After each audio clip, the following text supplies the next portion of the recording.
નમસ્કાર, આપ જોઈ રહ્યા છો એમજી લાઈવ ન્યૂઝ।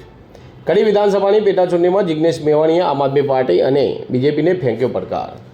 કોંગ્રેસ પાર્ટીનો પ્રચાર પૂરજોશમાં। કડીના રોહિતવાસમાં જિગ્નેશ મેવાણીની જાહેર સભામાં હુંકાર જોવા મળ્યો। જિગ્નેશ મેવાણીએ ભાજપને આડે હાથ લીધી। રમેશભાઈ ચાવડાને જીતાડવા માટે કડીમાં જ મોરચો નાખીને બેસી રહીશ તેવું જિગ્નેશ મેવાણીએ જણાવ્યું હતું।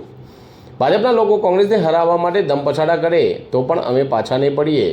ભાજપની સામે કોંગ્રેસ મજબૂતાઈથી લડશે અને જીતશે તેવું જિગ્નેશ મેવાણી કહી રહ્યા છે।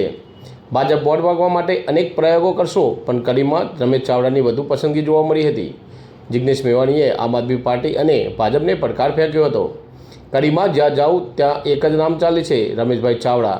આવા ઉમેદવાર તમને ક્યાંય નહીં મળે, તેઓ જીતવાના છે અને આપણે પણ બધા સાથે મળીને તેમને જીતાડવા માટે મહેનત કરવી પડશે એવું જિગ્નેશ મેવાણીએ જણાવ્યું હતું। ચેતન પટેલ, મહેસાણા। કોઈની તાકાત નથી કે રમેશભાઈને હરાવે અને ચૂંટણી પતે ત્યાં સુધી જવાનો નથી। અહીંયા છું પલાઠી વાળી અજરબમ ટાઈટ લાડા જેવું કરવા આવ્યો છું, પણ આપણા બધાનો પરસેવો સાથ સહકાર જો ભેગો થશે તો ગુજરાતની વિધાનસભામાં મારી બાજુમાં બેઠા છે કેવા સુખ છે। 72 વર્ષથી બી લાગે તો પાર્ટી જ છે।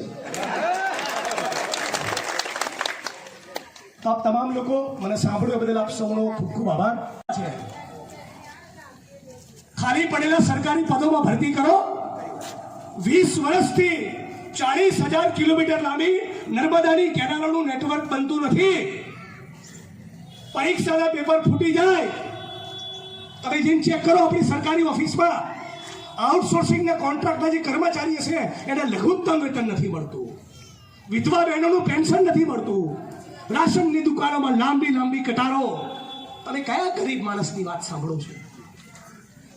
ડૉક્ટર બાબા સાહેબ આંબેડકરના બંધારણમાં અમારો ભરોસો છે અને એટલા માટે કોઈ દિવસ કાયદો હાથમાં લેતા નથી। સહન કરીએ છીએ પણ છતાં સંઘર્ષ કરીએ છીએ।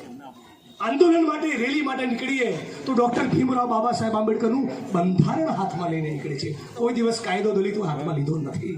એ અમારા સંસ્કાર છે। આજે આપ તમામ બહેનો અને માતાઓને ખાસ કહેવા માંગુ છું, આખા ગુજરાત મારા દેશમાં મોંઘવારી ભયંકર એની ચરમ સીમાઓ પર પહોંચી છે।